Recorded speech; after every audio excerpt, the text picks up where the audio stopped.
This is Deanna Toledo with River Network. I am one of the coordinators of the Urban Waters Learning Network, and I'll just talk real briefly about what that is in case you're not a member of the network.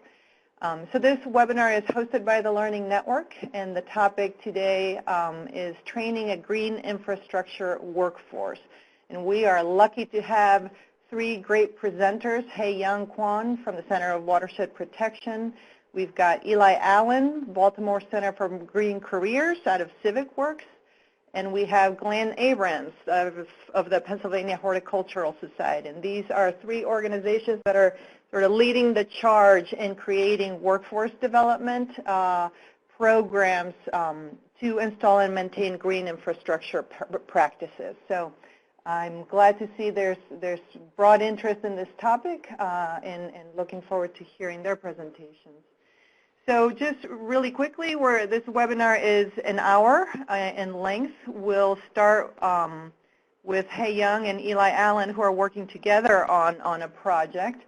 And we'll take some questions. You can see the chat box on the left-hand side of your screen. Please feel free to type in your questions at any time. The presenters will pause, and we'll be sure in between speakers to also take some of your questions. So no need to hold on to them. Just chat them into the box, and I'll be monitoring those.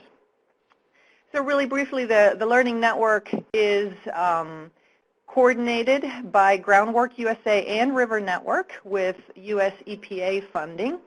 And what you see here is a picture of a recent, well, probably 2-3 years ago now, an in-person meeting of the Learning Network. And I think there's some of you in the room probably in this picture. So what the Learning Network is a peer-to-peer network. People and organizations that are working to restore urban waterways and the communities that surround them. So our goal is really to create a space where you as an urban waters practitioner have access to others like yourself around the country, so we can strengthen your effectiveness by having a chance to learn from one another, to tap into existing resources. We use Basecamp as a way to communicate with each other and share tools and share wisdom, if you will. So if you're interested in the Learning Network, I have the URL there at the bottom, urbanwaterslearningnetwork.org. You can learn more about it if you're interested in joining. If you're not, just there's a join button right there on that website. So please go ahead and take a look at that. Just the Learning Network, though, it doesn't just exist as a virtual network. We do have face-to-face meetings annually, and so just to let you all know, they always happen concurrently with River Rally. And so on May 20th, which is the Friday that is the launch or the start of National River Rally, this next year is going to be in Mobile, Alabama. We will have an Urban Waters Learning Network meeting. If you're in the network, you haven't yet seen an agenda, et cetera, we're putting it together. But just to alert all of you that is happening, and we hope to see many of you there. So without further ado, I'm going to not take a lot of time with introductions here. These folks are going to introduce their own organizations, but here are three presenters. Yeong Kwon, the Executive Director of the Center for Watershed Protection. We've got Eli Allen with Civic Works Baltimore Center for Green Careers, and we've got Glenn Abrams with the Pennsylvania Horticultural Society.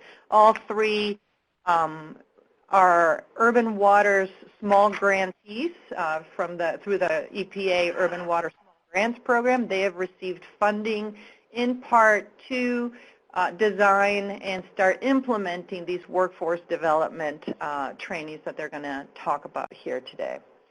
So thank you, all three of you, for taking the time to join us here today. I appreciate you doing that and sharing what you've learned and what you've done to date. The presentation will be made available if folks want to see some of these presentations as PDFs. But again, we will also have the recording up, and we'll share the URL as soon as it's up through Basecamp to the whole Learning Network. So without further ado, I'm going to turn it here to Yeong, who is with, again, Center for Watershed Protection out of Maryland. And we're going to hear about some of the work that they've doing. Really, you know, Center for Watershed Protection is a national organization. They're doing some place-based work launching these projects, but their idea really is creating a vision for what could be applicable beyond just one location. So with that, hey, Yeong, can I turn it to you? Sure. Thanks, Deanna, and thank you, River Network and the Urban Waters Partnership for inviting me to talk on behalf of the Center for Watershed Protection. I just realized I saw this picture of, I know Eli very well, but I just saw a picture of Glenn Abrams and realized I had met Glenn before. I didn't know. So looking forward to your presentation, Glenn. And I'm going to be talking about really the center's portion of our work because it's really a partnership with a lot of different groups. And I'm going to be talking about the two parts that we are leading and working on, and it's really in cooperation with a lot of groups. Civic Works is one of them, but so are a lot of other agencies and organizations throughout the country. So I'll talk a little bit about that too. We have a program at the center. It's one of our newest programs called Workforce Development and Clean Water Certification. And Deanna, I don't know if you've heard my little diatribe on green infrastructure, but when I talk about green infrastructure here, I'm talking about the stormwater management practices. I know that it's used in a lot of different ways, but when we talk about certification, especially in the beginning, we also talk about green infrastructure certification. So I just wanted to clarify that as I talk and do my presentation today. Just a little bit about the Center for Watershed Protection. For those of you who may not know us, we are a national 501c3 organization. We have locations throughout the East Coast. Just a few staff in the other locations. Ellicott City, which is a suburb of Baltimore, is our primary location and where most of the staff reside. The center does work in 4 areas. We do a lot of research. It's applied research. We also disseminate that research and apply that research in providing local watershed services to a lot of municipalities throughout the country. We do a lot of training, webinars, but also on face-to-face training with a lot of different agencies primarily, but also with a lot of different audiences and groups. And our membership association, the Center for Watershed Protection Association, which is really the newest arm of our organization. So for the center, clean water certification and workforce development is really, it's pretty simple. It's divided into 2 parts. The center is in the process, and it really has just begun, a discussion of a national clean water certification program. That's the first part.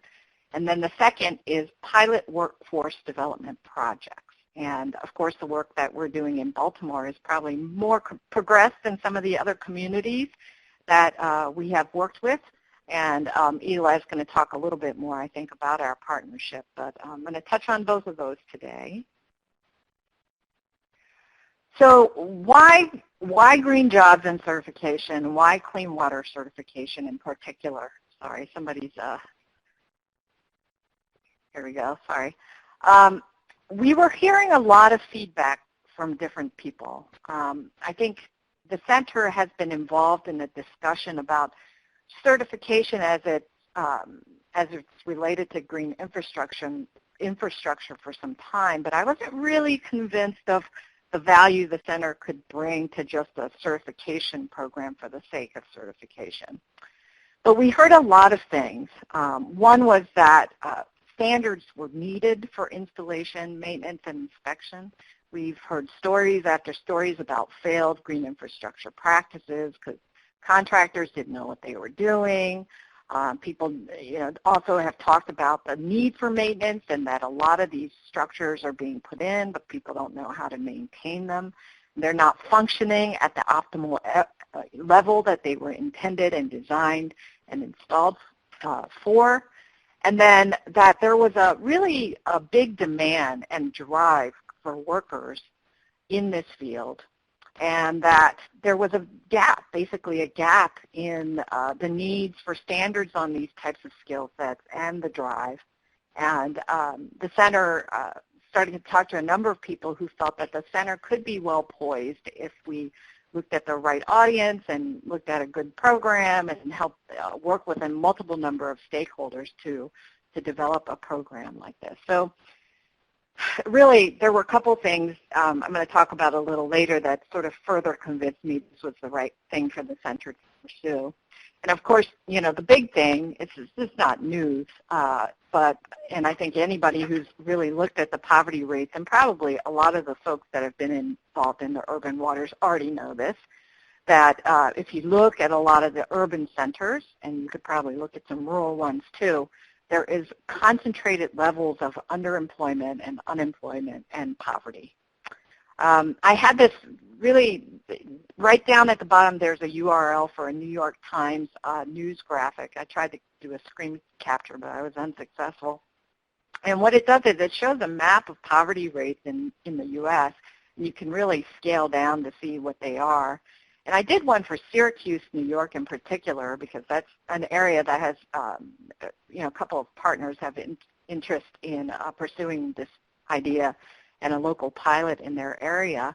And parts of Syracuse, there's 50, 60% unemployment, depending on the neighborhood that you're in. And I think the overall report for Syracuse was 34.6, so very, very high rates of unemployment. Although you've heard that, you know, unemployment is at its lowest. We find that there are centers, especially urban ones, that are suffering from much greater need than other areas. So that was one reason we thought it was a very important thing for us to pursue. But there's a need for people to be employed and, you know, the underemployed and unemployed to be employed, but there's also got to be a demand for the work. And what the evidence has shown us when we look through the literature is that, in fact, there is a huge infrastructure demand for stormwater investment throughout the country. I think there's many things driving it. One is the deficit in the infrastructure. And I think if you read and mull through a lot of the literature out there on infrastructure need, you know, I think it goes without saying that it's there. A lot of these jurisdictions, whether it's because of regulation or just need, some of the issues that they have are making investments in this field. And it really showed us that the economics would be there, or that the jobs may be there. And that's not to say that all the investment would go directly to jobs, but we knew that the need was there, and it wasn't just people talking about their own case, that there's been some evidence in literature that show that indeed there's a huge need. And I didn't make any of this up. This is from a lot of the literature that we went through to kind of make the case statement for why this is needed. There were many more that I didn't include in there, but we know that there is a need. So why green jobs and certification? You know, some of the things that I mentioned earlier where people were saying that there's a real serious skills gap and a pace of implementation that is not happening for these green infrastructure practices, that it's not getting installed properly sometimes. There's very little competition. So there are very few contractors out there doing this type of work, depending on what part of the country you live in. But I'd say even in the Chesapeake Bay, where you would think the implementation is rapid, and I think it is compared to most of the rest of the country, there's still very few contractors out there that can do this work and know what the work is about. I talked a little bit earlier about the maintenance issues that we've seen, where people have said that things aren't being maintained.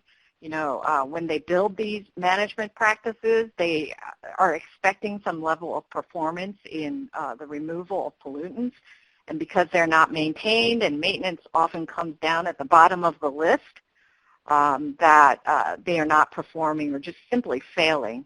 And of course, there's this unemployment issue, which I talked about, poverty rates issue, and also for a lot of these people putting out the bids, whether it's local governments or whether it's risk for the contractors to take on these jobs, really taking out some of the questions of what's being certified and what people are really capable of doing, it made a lot of sense for us. So there are a lot of models, and we looked.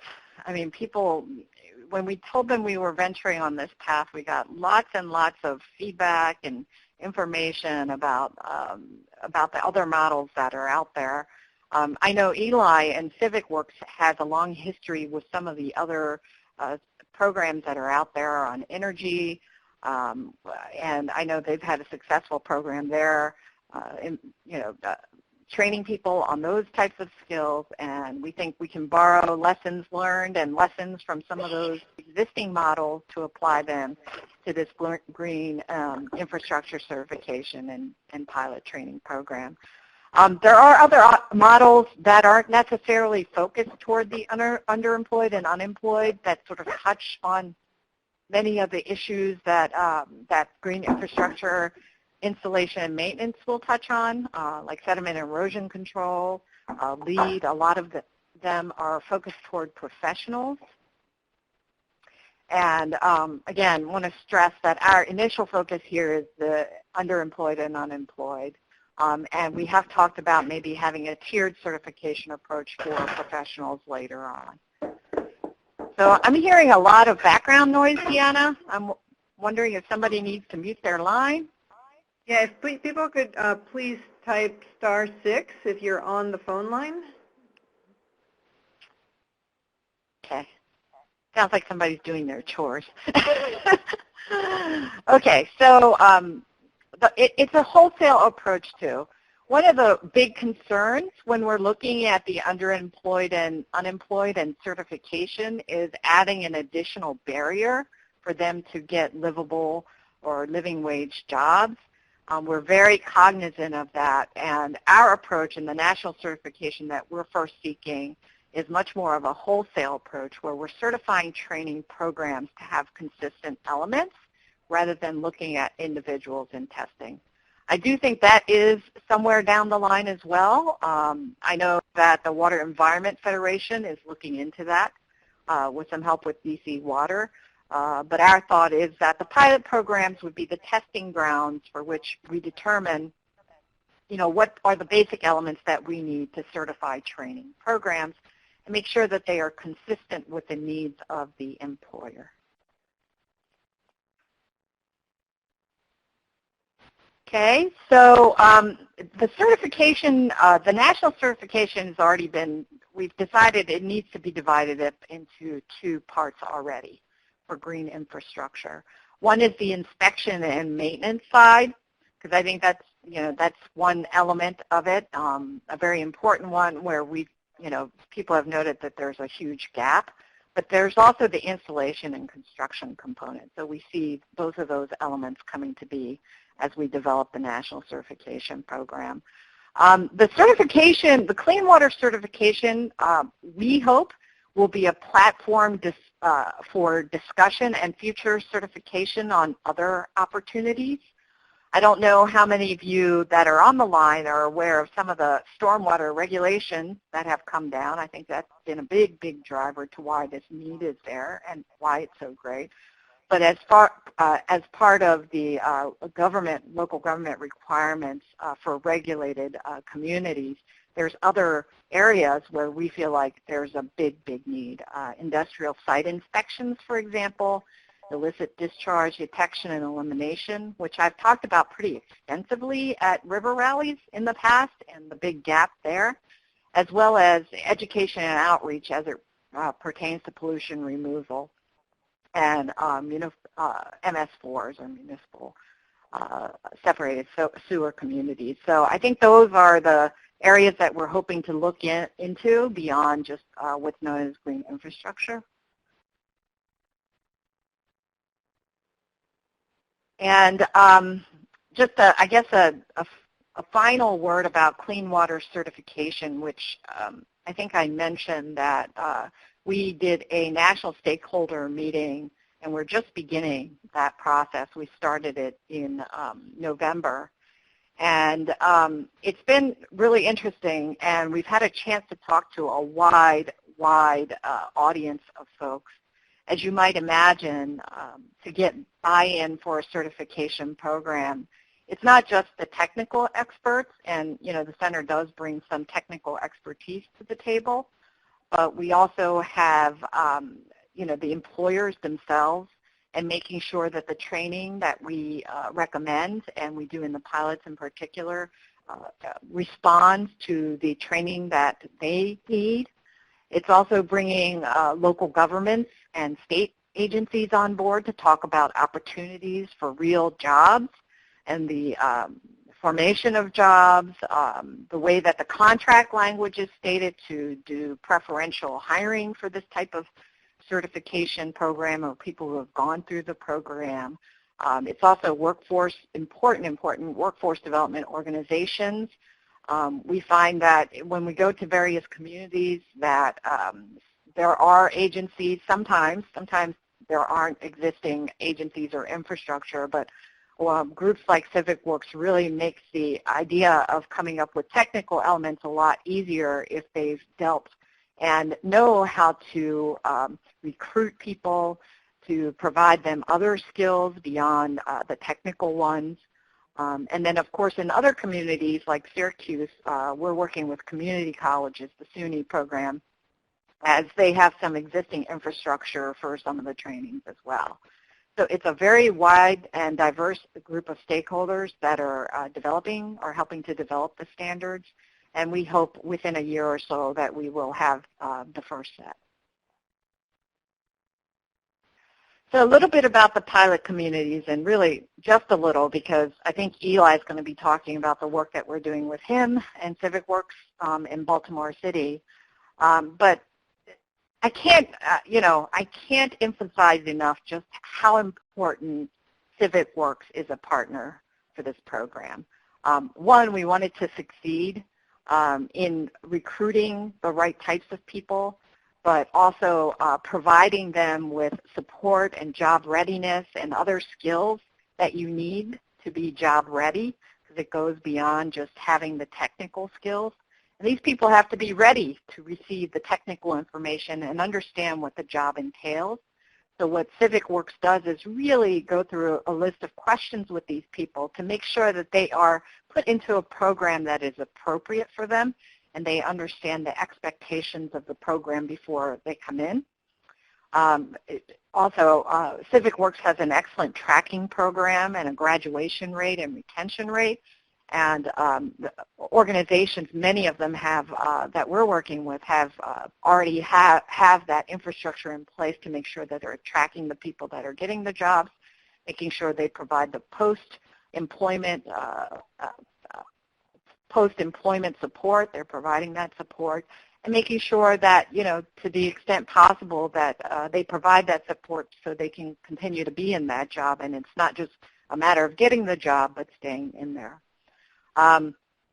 We also, as part of this program and the pilots, we have a couple of weeks, and I don't know if we've landed on the exact number of weeks, where they do on-the-job training.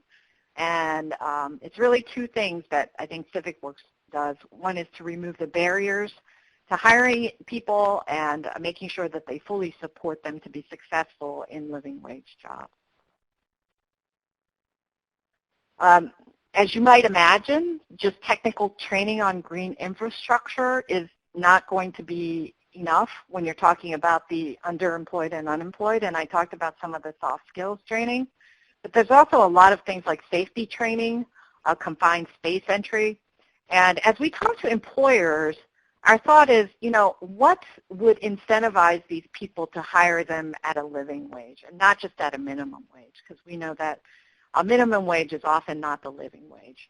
And what the program will do is really look at those elements of safety training. And, some other people have mentioned heavy machinery and having worked with those, knowing what those are. And the idea is to really address the needs of the employer so, indeed, they would be very employable. And it really saves the employer a lot of training time and makes these candidates prime for hiring within their organization. Our goal is to get them recognized, and all the safety training that we're doing will also be recognized credentials. And so that's really it in terms of the pilot programs. It's the two parts, the national certification, which the center is leading, And then the pilot program in Baltimore, but in other communities that we've talked to that aren't as far along, but we are talking to them in a lot of details. With many of them, we've had many conversations. And, for example, DC has been an area where they have shown a lot of interest. We've had some initial conversations and hope to pursue some similar program there. We've also talked to the city of Atlanta, both the city itself as well as a group called Georgia Trade Up, run by Deborah Scott, who is similar to Civic Works in their function in getting people into living wage jobs. We've also gotten a lot of interest from the New York Department of Environmental Conservation, very invested in looking at green jobs in general and the nexus of their work with the underemployed and unemployed and creating jobs within Syracuse, New York. I think that's the initial pilot that they're looking at. So these are a list of the groups that we're working with currently or have had some probably more than initial discussions with. There have been some other communities that have shown interest, and I think they're not as far along. I know City of Toledo, Ohio. Some other communities have talked about their interest as well. Pittsburgh. And Yeong, I could wrap it up just real briefly here. Yep. So I think we're at the end of my slideshow. I just wanted to say that people can contact me, and I'll certainly go through the chat and answer some questions if they've come up. And but Neely Law is leading the National Certification Program, and Brian Seip is responsible for the pilot programs. So if you need more information, you can certainly contact me, but you can also contact them as well. And that's it, Deanna. Thank you. Hey, Yeong. Yeah, while I pull up Eli's presentation, there are a couple of questions that came up about maybe doing joint credentialing with the U.S. Green Building Council or the EPA Watershed program. If you might maybe answer those on the chat box just so we can keep moving along, that would be great. And also about your tracking system, if you could share their tracking. It's great to see, Joe, you're doing a lot of networking around the Environmental Workforce Development and Job Training Grant that's due in January, so it sounds like a lot of folks are interested in that. Great to see them connecting with you right here on the chat box. So let me just quickly introduce Eli Allen again, who is the Director of Baltimore Center for Green Careers and one of those pilot sites that Hey Yeong was just talking about.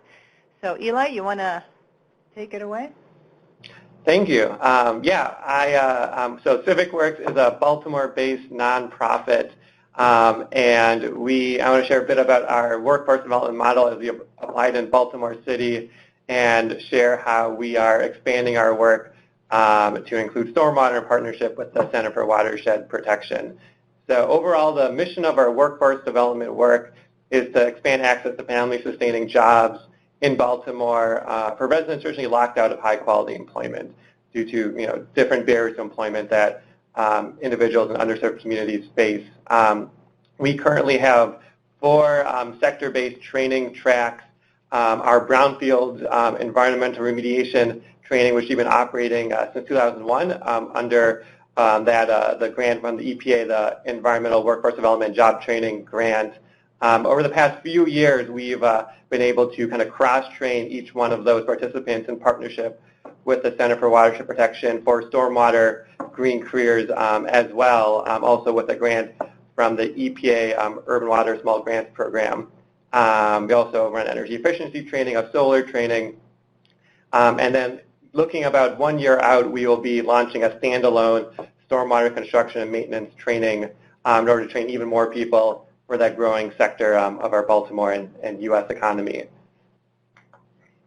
So overall, kind of start with what motivates our work and why we do what we do. It's because of a crisis of job access that we find in Baltimore. We have a high unemployment rate, but when you kind of look into specific communities in Baltimore, we find African American men, 22.6% are unemployed, and 60 to 70% of formerly incarcerated individuals can't find work. It's almost impossible to find a job for people returning from the prison system. And to put that in perspective, I like to say that during the Great Depression, we had a 25% unemployment rate. So for a lot of communities in Baltimore, people are living at that Great Depression level of unemployment. So in response, we've developed a comprehensive three-part model for implementing workforce development in Baltimore. We provide participants with classroom and hands-on training to build essential soft skills and technical, in-demand, marketable job skills. We provide folks with on-the-job training. We've heard from our employer partners that's kind of one of the most important things we can do as a workforce development program to give individuals the experience to allow them to qualify and be successful for family-sustaining jobs. And the last piece is a business development component, which is educating employers around expanding their recruitment network, hiring from underserved communities, and changing their hiring practices so they're more inclusive and allow underserved individuals, especially Baltimore residents with criminal records, to access their employment opportunities. And overall, we find that there are kind of three key barriers to employment that residents face and that our workforce development program seeks to address. The first is the lack of essential soft skills and marketable job skills that many residents in underserved communities face. And that's kind of traditionally what workforce development programs seek to tackle through that training program. But we also find that the incredible employer-based barriers. So employers who have narrow hiring networks that don't reach underserved communities, and many employers that will not hire someone with a criminal record. So we tackle that with education and partnering with employers and positioning our nonprofit as a workforce intermediary in the sectors within which we operate. The last barrier is a market barrier. So most of the Stormwater and other employers are located outside of Baltimore City, in the suburbs where it's hard to get transportation to access, and many of the people we serve don't have a personal vehicle, and the public transportation system doesn't get folks to where most of the jobs are. So in kind of going over some of the key training program elements that we found to allow us to be successful and a lot of other sector-based training programs across the country. So kind of building out a workforce development program that includes kind of strong recruitment from underserved communities and a strong screening process to make sure the training program and the future jobs are a match for the people that we're enrolling. Job readiness, essential skills, soft skills training, case management, supportive services to allow people to overcome the personal barriers to employment that they face. Employer-driven classroom instruction and skills training to ensure that there's real value to what people are learning and it'll be valued in the labor market. And then direct job placement and having those partnerships with employers to make sure people get those jobs. We are able to maintain about an 85 to 90% job placement rate through those employer partnerships.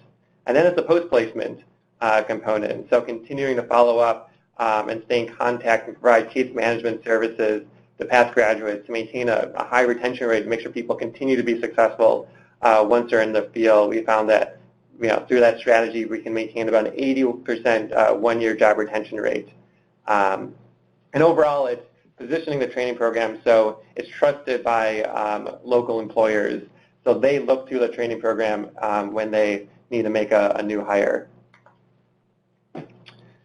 And overall, we kind of have started our work to expand our training program and launch a new training track in Stormwater in partnership with the Center for Watershed Protection by kind of beginning to do a labor market analysis. And here's kind of some of the initial findings we've come to with CWP. The first piece is that there's real demand kind of in the procurement pipeline from municipalities across Maryland.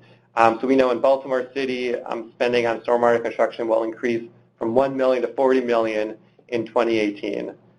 We also know that employers are already growing, and they will be exponentially growing then over the next 3 years in response to that increased government spending and the policy drivers and requirements put out there by EPA.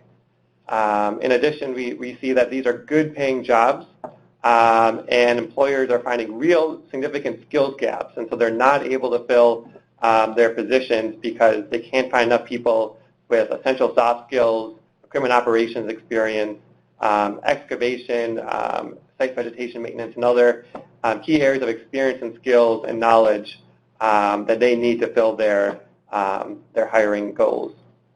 And overall, too, we find that there are no formal education requirements for many of these positions, which is important because we're looking to train folks with the greatest barriers to work.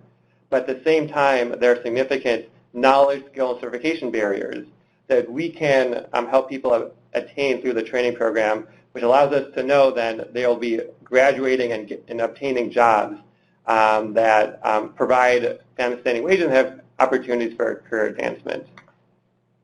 And overall, kind of our objective in launching the Stormwater training track is to place those graduates into mid-skill positions that provide family-sustaining wages. And we found it somewhat of a challenge. A lot of the employers that we're talking to right now, they hire for entry-level labor, kind of minimum wage positions, and then do some promoting internally for their mid-skill, higher-paying positions. And so what we're doing now is kind of building the partnerships, the relationships, and educating employers to help them understand the value of hiring from a job training program where folks will be entering their company with a lot of the key minimum experiences, skills, and knowledge to allow them to qualify for those mid-skill positions. We know we're graduating people for high-quality employment.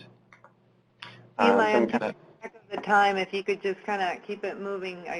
Sure. So I'm going to skip through some of these slides. Overall, again, soft skills and case management is really crucial to include in a job training program. And then marketable job certifications are also really essential. As Yeong was saying, we're really excited about the planned clean water certification that Center for Watershed Protection is developing. It's really something that I think sets a minimum bar to ensure high-quality work for government-funded projects, and at the same time adds incredible value to the training that individuals receive through job training programs. And so they will graduate and know that they can obtain a good-paying job and it's transportable, and they can take it to other employers who will recognize it as well. In addition, we're seeing that there are other existing kind of credentials and government-recognized certifications that already exist that will be applicable to this training that we're looking to include. Again, hands-on training is really important to make sure folks learn, best by doing. And on-the-job training, again, can't emphasize that enough. We find that OJT component really gives folks a competitive advantage to succeed in the labor market. It allows us as a staff, as a workforce development program, to strongly vouch for students' skills, trustworthiness, and professionalism because they completed projects at our company where they've completed contracts on time, interacted with customers, driven our trucks and handled our equipment, and demonstrated strong skills in a way that we know that they will be successful with the employer that we place them with. And for employers, that's invaluable. They can't get that sort of track record from anyone they hire off the street. So it allows them to kind of really look to that workforce development program as their first source for hiring. And the last piece is educating employers. And so helping employers expand their hiring networks, recruit from underserved communities, and change their screening practices so they hire people with criminal records when those records are not relevant to the jobs they're hiring for.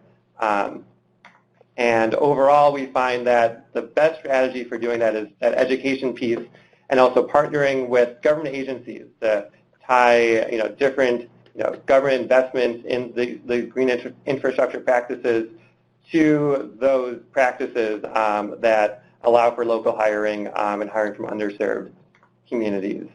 And the last slide is we really find that these workforce partnerships are good business. The best case to make for an employer is this isn't about charity. This is about an employer doing what's going to lower their costs and lead to higher quality work and stronger performance and better talent among the people that they hire. So from the contractors that hire from our program, a lot of them they hired from Craigslist, and they'd have incredibly high turnover rates among their new hires. And they know that when they hire from a job training program like Civic Works is, they're hiring someone who really knows what they're doing, knows what they're getting into, and are motivated to be successful in that career pathway. And that's invaluable for so many employers. So kind of getting the message across and demonstrating that value, we find really leads to long-lasting employer partnerships. And with that, that concludes the presentation. Great. Thank you so much, Eli. A question, because I'm sensing that I'm probably not the only one wondering about this. You're sharing all of the relationships with employers and the long-term support that you're providing. And for a lot of groups that want to see a workforce that is able to do this work, and they're coming at it from the green infrastructure stormwater side, they don't necessarily have the programs in place that Civic Works has developed over, sounds like over a decade. Are there other groups like Civic Works around the country? How might they find who those might be locally for possible partnerships?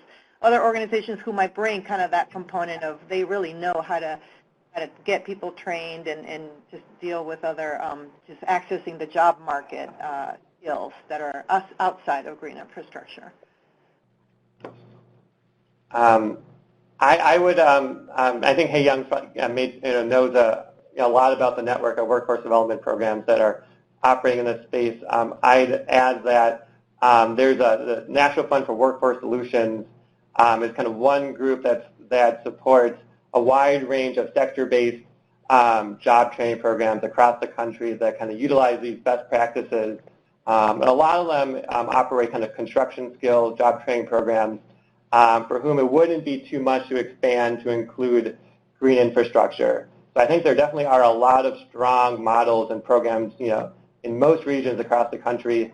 The key is kind of bringing together that partnership and that entity that can provide the technical expertise in green infrastructure to allow the partnership to move forward. Yeah. All right. Thank you. There is a Deanna? question. Yes. I was just going to say that one of the groups that the Center for Watershed Protection is working with is Core Network, and Eli's Civic Works falls under that program. So I can elaborate some more by chat so I don't hold things up. That'd be great. Thank you. And there is a question from Kari I want to highlight if you or Eli might know of any examples of small businesses and contractors doing this workforce development work. But while those conversations are happening in the chat box, I want to turn it to Glenn, who is the Director of Sustainable Communities at the Pennsylvania Horticultural Society in Philadelphia. Glenn Abrams, thank you for joining us, and it's all yours. Great, it's my pleasure. Thanks to you, Deanna. And actually, at the end of my presentation, I think there is something a little bit about a coalition of businesses around the green industry practices here in Philadelphia. So I think that's an interesting model to check out. I'll have to go through this quickly, so I apologize now because we're running out of time.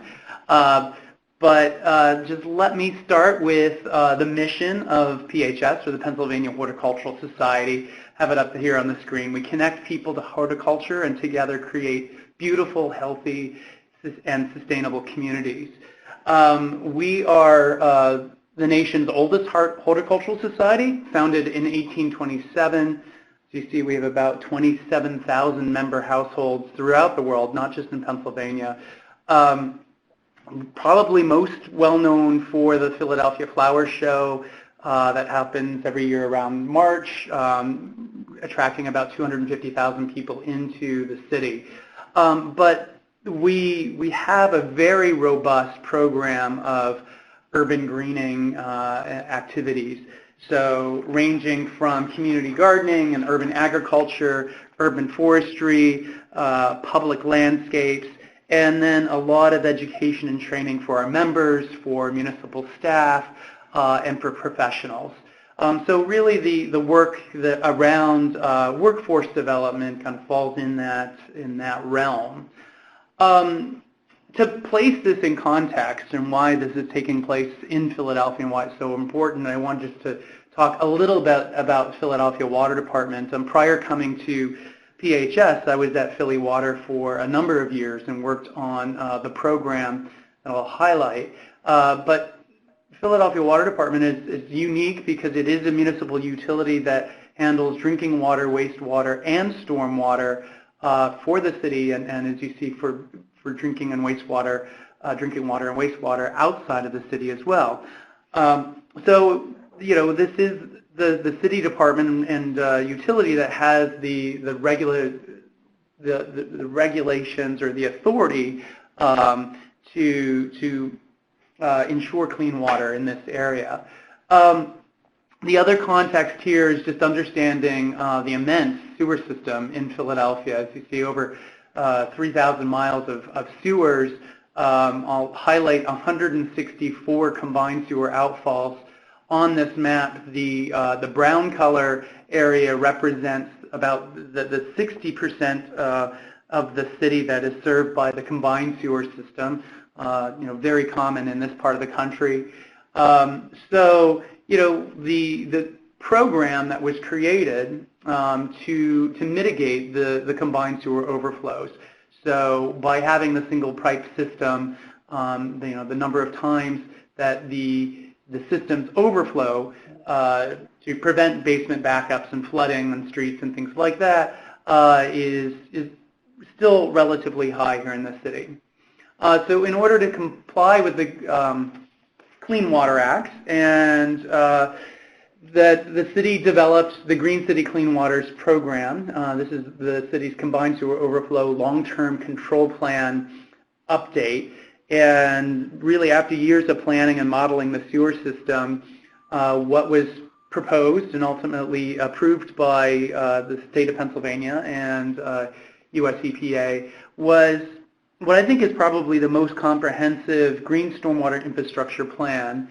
It's a 25-year agreement, as you see, as mentioned before, spending $1.2 billion in net present value on green infrastructure. And so of the overall program, this is, you know, most of the investment is in green infrastructure, coupled with optimization of the conventional infrastructure network. And as you see there, this was signed on by the state in June 2011. So we're coming up to the five-year mark next year, and then an agreement with EPA signed in September of 2012.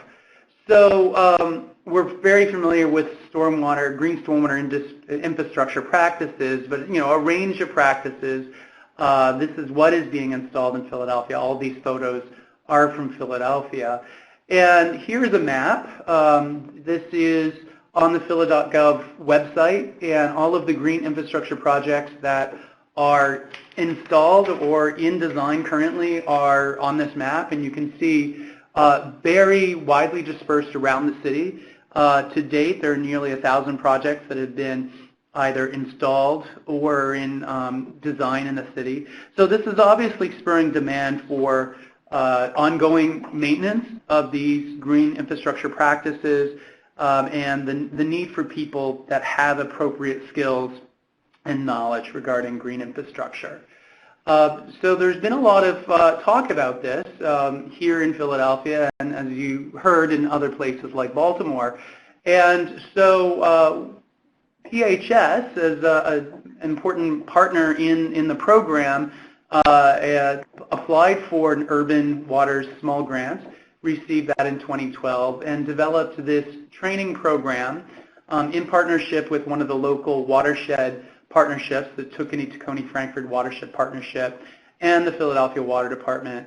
And I'll go through the program here. It was really 5 modules that provide general background knowledge on watershed issues, stormwater management, and green stormwater infrastructure, along with more detailed and practical knowledge about green infrastructure systems and the maintenance that is required. Each module featured an in-class presentation, which was coupled with hands-on field work to reinforce concepts that were presented. So Module 1 really provided broader background information, which provided the context for green infrastructure systems. And so specific topics included defining a watershed, understanding impacts of natural cover versus urbanized land cover, understanding conventional infrastructure systems, and then stormwater management and green stormwater infrastructure.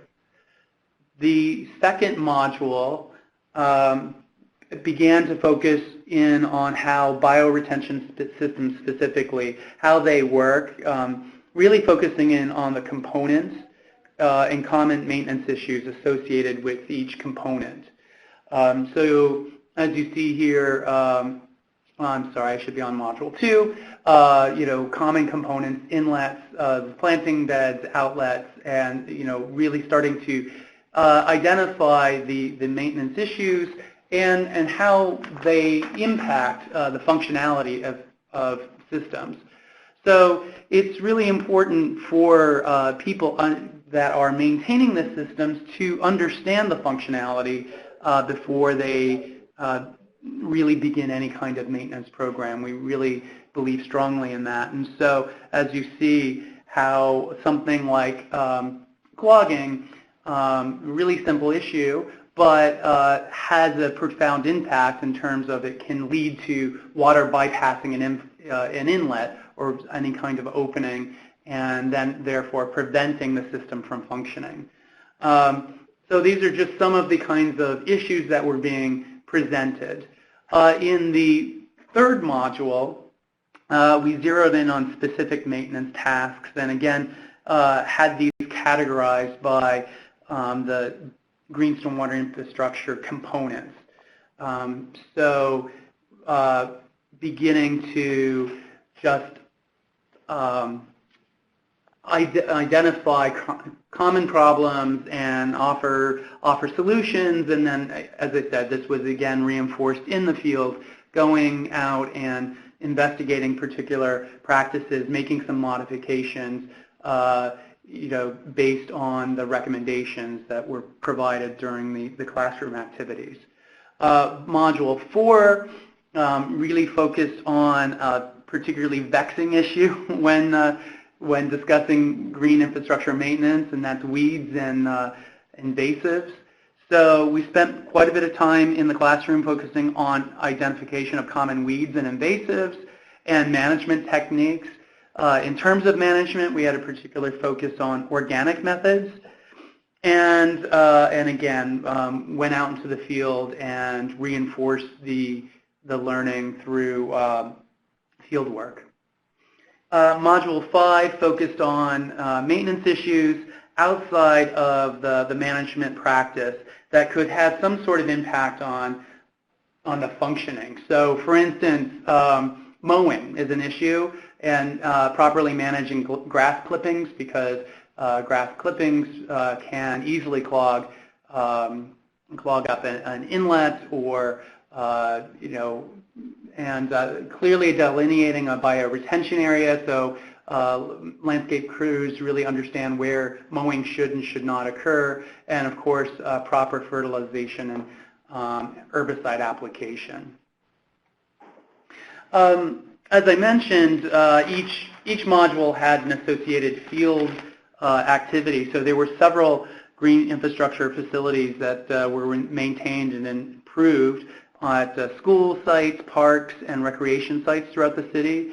And in some cases, we installed entirely new green infrastructure practices. So I have some photos here of a rain garden construction project at Friends Hospital.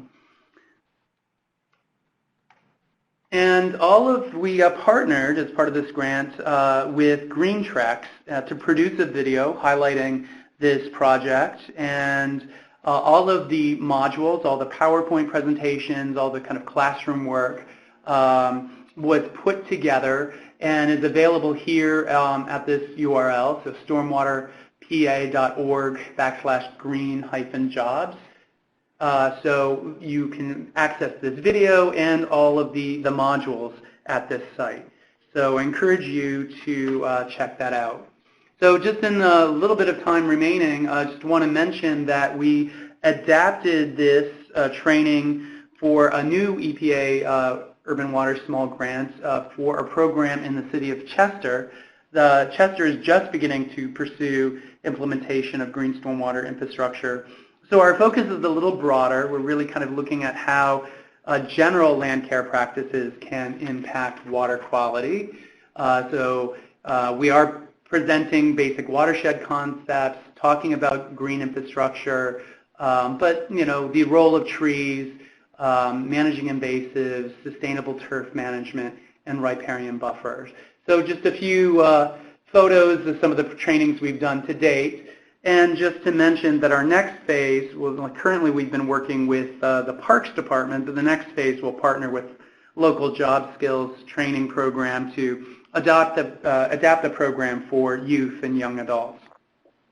And then finally, I just wanted to mention that the partnership with the Sustainable Business Network of Greater Philadelphia and specifically the Green Stormwater Infrastructure Partners Program, just this summer, SBN's Green Stormwater Infrastructure Partners designed a course to increase the knowledge of landscape contractors and land care managers regarding public and private green stormwater infrastructure operations and maintenance.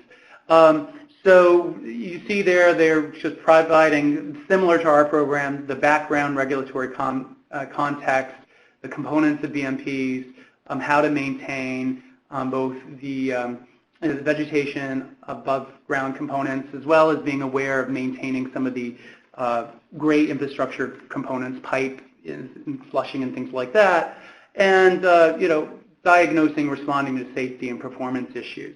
So a really interesting 3-day course, 2 days in the classroom and 1 day in the field. So a really interesting model. And I think just the Green Stormwater Infrastructure Partners is a really interesting model too. So I'd encourage folks to check that out through the Sustainable Business Network of Greater Philadelphia. So just under the wire, I think we have a little bit of time left, but please feel free to reach out with questions. Thank you. Thank you, Glenn. A couple of questions since we have time. How many hours are spent in the classroom versus hands-on? And can you talk at all about the job placement end of things? What kind of jobs were folks finding? And I'm going to turn things back while you answer those questions to pull up the link that somebody's asking for your modules. Okay, perfect. Well, so for the Urban Waters program, that was basically half in the classroom, half in the field. We were trying to do, each module was about 1.5 to 2 hours in the classroom, and then about 2 to 3 hours in the field. So that was that one. In terms of the SBN's program, that was 2 full days, so basically 16 hours in the classroom and then 8 hours in the field. And there was a question there, was the course at the Navy Yard. So the SBN's course was at the Navy Yard of Villanova University's sort of satellite campus at the Navy Yard. What we operated directly through the Urban Waters Grant was those trainings really took part throughout the city at various schools and recreation centers. Can you say anything about the types of jobs that trainees found, perhaps, after the program? Sure. Well, we partnered with some existing job training programs. So we operate a reentry program called Routes to Reentry, and some of those trainees went into landscape management jobs, vacant land, although some of them are finding their ways to landscape contractors that are being hired by the water department to maintain their infrastructure. We also partnered with AmeriCorps' Power Corps PHL program. So that was a young adult youth job training program specifically focused on parks and water infrastructure training. And so again, many of those folks are being hired back in by the park system or the contractors that are being employed by the water department. Great. And so we're almost at the top of the hour. Eli, thank you for sharing those links. There's a lot of good links that I will make available along with the presentations that have been shared through the chat box. I do have a question, Eli. Are Civic Works modules or training materials available online as well? Is that something that you might be able to share? Not currently, and the stormwater piece is currently in development, being developed by the Center for Watershed Protection. But happy to chat with folks and be able to share anything we can. Great. All right. Well, I want to again thank all three of our speakers. I know this was a little bit of a marathon session where we try hard not to take any more than an hour of your time. We hope you found this this session helpful. Hey Yeong, Kwon from Center for Watershed Protection, Eli Allen from Civic Works, and Glenn Abrams from Pennsylvania Horticultural Society. Thank the three of you for your